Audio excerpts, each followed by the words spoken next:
എന്ത് പണിയാണ് നമ്മളോട് ചെയ്യുന്നത്? ഇന്ന് എന്തിനാ സ്വർഗം? എന്താണ് സ്വർഗം? സ്വർഗം 3 bedroom ഫ്ലാറ്റ് അല്ല എന്ന് മനസ്സിലാക്കണം. സ്വർഗം എന്ന് പറയുന്നത് കേവലം ഒരു വില്ലല്ല, കേവലം ഒരു അപ്പാർട്ട്മെന്റ് അല്ല. അല്ലാഹുവിന്റെ സ്വർഗം എന്ന് പറയുന്നത്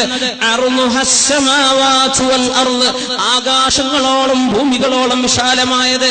അതുമാത്രമോ, അതിനാ അഹ്ലുൽ ജന്നതി മൻസില, നാളെ സ്വർഗത്തിലേക്ക് വരുന്ന ഏറ്റവും ചെറിയ പ്രതിഫലമുള്ള ആള് യുഅതാഹു മിസ്ലൈ ദുനിയാ, ഈ ലോകത്തിന്റെ 2 ഇരട്ടി വലുപ്പമുള്ള ലോകമാണ് സ്വർഗത്തിന്റെ ഏറ്റവും ചെറിയ പ്രതിഫലം. എങ്ങനെ?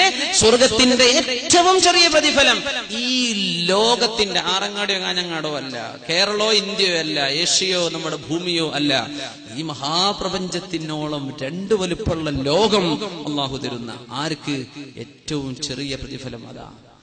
പിന്നെ വലുതിന്റെ കഥ എന്താ? ഇതൊക്കെ കിട്ടണമെങ്കിൽ എനിക്കത് തോന്നി ഞാൻ അങ്ങോട്ട് ചെയ്തു അല്ലേ?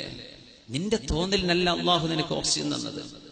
നിന്റെ മൂക്കിലൂടെ കയറിക്കൊണ്ടിരിക്കുന്ന ഓക്സിജൻ അത് എടുക്കാൻ പോലും നിനക്ക് തോന്നുന്നില്ല. അത് ഒരു ശ്വസിക്കണമെങ്കിൽ നീയത്ത് വേണമെന്ന് പറഞ്ഞ എത്ര ആള് മരിച്ചു പോയേനെ. ശ്വസിക്കണമെങ്കിൽ നീയത്ത് വേണ്ടിയിരുന്നു. ഞാൻ ഇപ്പൊ ഒന്ന് ശ്വസിക്കട്ടെ, അള്ളാഹ് ഞാൻ ശ്വസിക്കാൻ മറന്നുപോയല്ലോ. ഇതൊന്നും നീ അറിയുന്ന പോലുമില്ലല്ലോ. എത്ര കൂളായിട്ടാണ് നമ്മൾ ശ്വസിക്കുന്നത്. ഹാർട്ട് ബീറ്റ് ചെയ്യണം നമ്മൾ വല്ലതും അറിയുന്നുണ്ടോ? വലിയൊരു സാധനം ഒരു സെക്കൻഡിൽ 70ഓളം ലിറ്റർ രക്തം ഒരു മിനിറ്റിൽ പമ്പ് ചെയ്തുകൊണ്ടിരിക്കുക. വല്ലതും അറിയുന്നുണ്ടോ? ഒന്നും. ഈ തലയും നിന്റെ ബ്രെയിനും നിന്റെ ഹാർട്ടും നിന്റെ ലിംസ് നിന്റെ ശരീരത്തിന്റെ അവയവങ്ങൾ ഇതൊക്കെ തന്നത് എന്തിനാ? അള്ളാഹ് പറഞ്ഞ പോലെ ജീവിക്കാനാ. അത് അള്ളാന്റെ ലോകമാണ്. റബ്ബിന്റെ നിയമം ഇവിടെ വേണം. അള്ളാഹുവിന്റെ ലോകമാണിത്. ഇവിടെ വന്നത് നീയല്ല, ഈ ലോകം പടച്ചത് നീയല്ല. ഇവിടുത്തെ വൃക്ഷങ്ങളോ ഇവിടുത്തെ നാളെ സൂര്യൻ ഉദിക്കും നമ്മൾ പ്രതീക്ഷിക്കുക. ആരറിഞ്ഞു? ആരായി സൂര്യനെ ഉദിപ്പിക്കുന്ന? യുണൈറ്റഡ് നേഷൻസോ USA-യോ? ഏത് രാജ്യമാ? നാസയോ? ഇവർക്കൊക്കെ വല്ലതും ചെയ്യാൻ പറ്റുമോ? സൂര്യൻ നാളെ ഉദിക്കുന്നില്ല എന്ന് കരുതിയാൽ എന്ത് ചെയ്യാൻ പറ്റും? നമ്മൾ പ്ലാൻ ചെയ്തിട്ടുണ്ട് നാളത്തെ രാവിലത്തെ പരശുവിന് കോഴിക്കോട്ടേക്ക് പോകണം. നാളെ പരശു ഉണ്ടോന്നോ നാളെ സൂര്യ ഉദിക്കുന്നുണ്ടോന്നോ ആരറിഞ്ഞു? ഈ ഭൂമിയെ കറക്കണ്ടേ? ആരായി കറക്കണത്? അല്ലാഹു ജല്ല ജലാലു. അതിനനുസരിച്ച് സൂര്യന്റെ ഭ്രമണം നടക്കണം. ആര് നടത്തുന്നു? അല്ലാഹു ജല്ല ജലാലു. യാ അല്ലാഹ്, അല്ലാഹുവിന്റെ ലോകത്ത് ഓക്സിജൻ ശ്വസിക്കുന്ന മനുഷ്യ, ഇവിടെ റബ്ബിന്റെ നിയമമുണ്ട്. ലക്ഷക്കണക്കായ പ്രവാചകന്മാരിലൂടെ പരിശുദ്ധ ഖുർആനിലൂടെ, ഇസ്ലാം ഖുർആൻ എന്നൊക്കെ പറയുന്നത് ഭയങ്കര ആവേശ. ഈ ഖുർആന്റെ നിയമമാണ് നമ്മൾ ഈ പറയുന്നത്. ഖുർആനിന്റെ നിയമമായി പറയുന്നത് അള്ളാഹ് പറഞ്ഞ പോലെ ജീവിക്കാമെന്ന ലോകമാണിത്. ഇവിടെ അള്ളാഹുവിന്റെ നിയമമാണ്. God rules. അള്ളാഹ്ക്കാണ് ഇവിടെ ഭരണം. ചെറുപ്പക്കാർക്ക് 4 മസിലൊക്കെ ഉണ്ടാകുമ്പോൾ തന്നെ കുപ്പായൊക്കെ മാറ്റി ടീഷർട്ടൊക്കെ ഒന്ന് കനം കുറച്ച് ആ മസിൽ അവന്റെ 6 പാക്കോ 8 പാക്കോ എത്ര പാക്കോ യാ അള്ളാഹ് ഇതൊക്കെ ഒന്ന് കാട്ടി നടക്കാൻ അവൻ ഉറക്കം വരൂല. ശരിയല്ലേ? എന്തിനാ നിനക്ക് ഇതൊക്കെ തന്നത്? നാളെ ജീവിക്കണ നേരത്ത് അന്തസ്സിൽ നിസ്കരിക്കാൻ പറ്റണം അല്ലേ? വടി ഊന്നിയിട്ടും ഇരുന്നിട്ടും കസേരയിലും ചാരിയിട്ടൊക്കെ നിസ്കരിക്കുന്ന മനുഷ്യന്മാരുണ്ട് അല്ലേ? അള്ളാഹു അവർക്കൊക്കെ ആഫിയത്ത് അള്ളാഹു നൽകുമാറാകട്ടെ. എനിക്ക് അന്തസ് തന്നെ നിസ്കരിക്കണം, തനിക്ക് ആരോഗ്യം വേണം. അതിന് നീ ജിമ്മിന് പോയിക്കോ. എന്റെ മസില് കാട്ടാൻ വേണ്ടി പോകണ്ട. നീ ജിമ്മിന് പോണത് അതിനാണ്. എന്ത്? എന്റെ റബ്ബ്. ഇവിടെ തോന്നിവാസമോ പ്രശ്നങ്ങളോ നടക്കുമ്പോ ഇടപെടേണ്ടി വരും. നിനക്കതിന് ആരോഗ്യം വേണം. നീ അതിനൊക്കെ ചെയ്തോ, എന്നല്ലാതെ ബൂസ്റ്റ് ചെയ്യണ്ട. എന്റെ മസില് കണ്ടോ, എന്റെ മസില് കണ്ടിട്ടുണ്ടോ, ഈ പാട്ടൊന്നും നീ പാടാൻ നിൽക്കണ്ട, ഇതൊന്നും കാണിച്ചു കൊടുക്കും വേണ്ട. ഇത് അള്ളാഹുവിന് വേണ്ടിയാണ് നീ ചെയ്യുന്നത്. എല്ലാം പെണ്ണുങ്ങളുടെ വിത്തന ഭയങ്കര. ആണുങ്ങൾ ഇപ്പൊ അങ്ങോട്ട് വിത്തന ചെയ്യുന്നുണ്ട്, പെണ്ണുങ്ങളും വിത്തന ചെയ്യുന്നുണ്ട് അങ്ങോട്ടും ഇങ്ങോട്ടും. ഇബ്ലീസ് കടന്നിട്ട് ചിരിക്കുകയാണ്. ഒരു പണിയില്ല, എല്ലാവർക്കും 2 കൂട്ടരും ഗോൾ അടിച്ചുകൊണ്ടേയിരിക്കല്ലേ. മുമ്പ് ഗാലറി കടന്നിരിക്കുകയാണ്. ഇപ്പൊ പണിയൊക്കെ നടക്കുന്നുണ്ട്, കൂളായിട്ട് നടക്കാണ്. എല്ലാരും തോന്നിയ പോലെയൊക്കെയാ നടക്കണത്. ആര് പറഞ്ഞാലും കേൾക്കൂല, ആര് പറഞ്ഞാലും യേശുവില്ല. എനിക്ക് തോന്നിയ പോലെ ജീവിക്കും. നീ കണ്ടേക്കണം.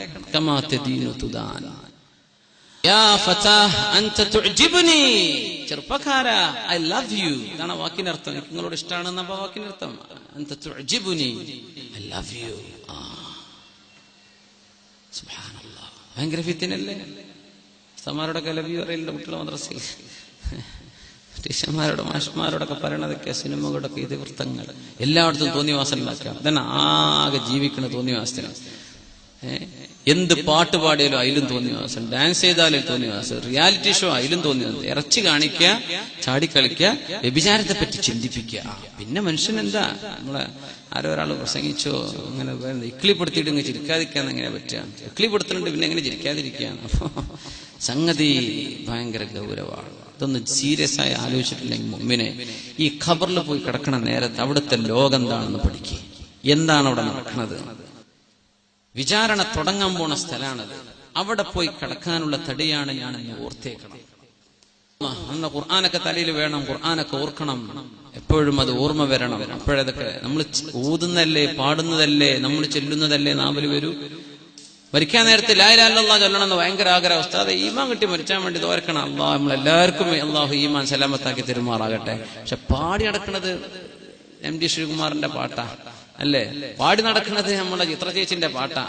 ഇതൊക്കെയാ നടക്കുന്നത്. പിന്നെ എങ്ങനെയൊക്കെ ഇരുമെല്ലാം പറ്റുക? നിന്റെ നാവിന് നീ എന്ത് പരിചയപ്പെടുത്തി കൊടുത്തു അതേ നിനക്ക് ചൊല്ലാൻ പറ്റൂ. അവിടെ വെച്ചിട്ട് കലിമല്ലാനൊന്നും കഴിയില്ല. ഇവിടെ നിന്ന് ലാ ഇലാഹ ഇല്ലല്ലാഹ് ദിക്ർ ചൊല്ലാറുണ്ടോ? ദിക്റിന്റെ സദസ്സിൽ പോയിരിക്കാറുണ്ടോ? സ്വലാത്തിന്റെ സദസ്സിൽ പോയിരിക്കാറുണ്ടോ? അള്ളാഹിനെ പറ്റി ഖുർആൻ ഓതാ, ഇതൊക്കെ ഓതുന്നവർക്കേ വരുള്ളൂ. അവിടെ വെച്ചൊരു അതൊന്നുമില്ല. കമാ തദീനു തുദാൻ, നീ എങ്ങനെ ജീവിക്കുന്നു അങ്ങനെ അള്ളാഹു നിന്നോട് പെരുമാറാൻ പോകുന്നത്. സുബ്ഹാനല്ലാഹ്. അതുകൊണ്ട് ഓർത്തുവെക്ക മുഅ്മിനെ. എല്ലാം കൂടെ ഒരു ജനറേഷൻ മുഴുവനും നന്നാവാനുള്ള വിഷയങ്ങളാണ് പരിശുദ്ധ ഹദീസിൽ റസൂലുള്ളാഹി സ്വല്ലല്ലാഹു അലൈഹി വസല്ലം പഠിപ്പിച്ചിരുന്നത്. അള്ളാഹു നമ്മുടെ സമൂഹത്തിൽ നന്മയെ നിലനിർത്തുമാറാകട്ടെ. ഒരു പെണ്ണ് വിളിക്കാണ് ഹറാമിലേക്ക്. നാളെ അർശിന്റെ തണല് കിട്ടുമെന്ന് അഷ്റഫുൽ ഖൽഖ് പറഞ്ഞ 7 വിഭാഗത്തിലെ ഒരു വിഭാഗം ഇവരാണ്. എന്ത്?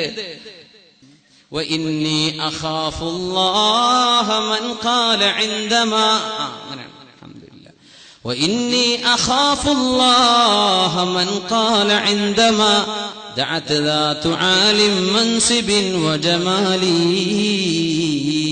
ഹദീസ് ഇങ്ങനെ ഉലമാ പാട്ടാക്കി ചൊല്ലി പഠിപ്പിക്കുകയാണ്.